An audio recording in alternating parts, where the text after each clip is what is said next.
கர்த்தருக்கு ஸ்தோத்திரம். காலை மன்னா. எழுந்து நில், உன்னை சுத்தவானாக காத்துக்கொள். 1 தீமோத்தேயு 5:22. தன் கல்வியில் சிறந்து விளங்கியவளும் தன்னை ஆழமாக கர்த்தருக்கு அர்ப்பணித்தவளுமான ஒரு கிறிஸ்தவ மாணவி ஒரு பிரச்சனையை சந்தித்தாள்.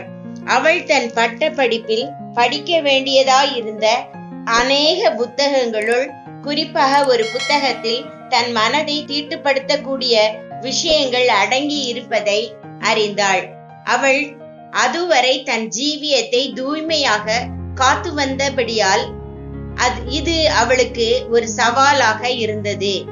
ஒன்று, அவள் அப்புத்தகத்தை வாசிக்காமல் இருந்து தேர்வில் தோல்வி அடைய வேண்டும், அல்லது அதை வாசித்து தேர்வில் தேர்ச்சி பெற வேண்டும். இவற்றில் ஒன்றை அவள் தெரிந்து கொள்ள வேண்டியதாயிருந்தது. அவள் அதை குறித்து ஜெபித்து தன் மனதை தீட்டுப்படுத்தி கொள்வதை காட்டிலும் தேர்வில் தோல்வி அடைவதே நலம் என்று தீர்மானித்தாள். தேர்வின் போது வினாத்தாளில் அப்புத்தகத்திலிருந்து கேட்கப்பட்ட வினாவுக்கு அதிகமான மதிப்பெண்கள் ஒதுக்கப்பட்டிருந்தது. அதில் அப்புத்தகத்தை பற்றி 2 பக்கங்களுக்கு விமர்சனம் எழுதும்படியாக கேட்கப்பட்டிருந்தது. அவள் ஜெபித்து அப்புத்தகத்தில் அடங்கியுள்ள விஷயங்கள் எவ்விதம் ஒரு வாலிபனை தீட்டுப்படுத்த கூடும் என்பதையும் தீட்டுப்படுத்துதலின் விளைவுகள் பற்றியும் 2 பக்கங்கள் எழுதினாள்.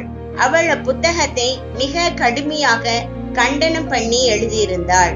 தேர்வு முடிவுகள் வெளிவந்த போது அந்த தேர்வில் அவள் அக்கல்லூரியில் தன்னுடன் பயின்ற மற்ற அனைவரிலும் மிக அதிகமான மதிப்பெண்களை பெற்றிருப்பதை கண்டு வியப்பும் மகிழ்ச்சியும் அடைந்தாள்.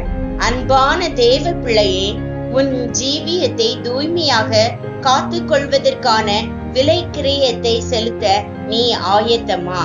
நீ முதுகெலும்புள்ள ஒரு கிறிஸ்தவனாய் இருக்க வேண்டும். ஒரு குறிப்பிட்ட காரியத்திற்காக உறுதியாக நிற்க கூடாத ஒருவன் எப்படிப்பட்ட காரியத்திற்காக வேண்டுமானாலும் விழுந்துவிடக் கூடியவனாயிருப்பான். பரிசுத்தத்திற்காக நிமிர்ந்து நிற்பாயாக.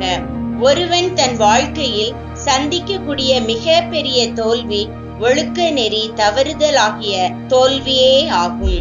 ஆமேன்.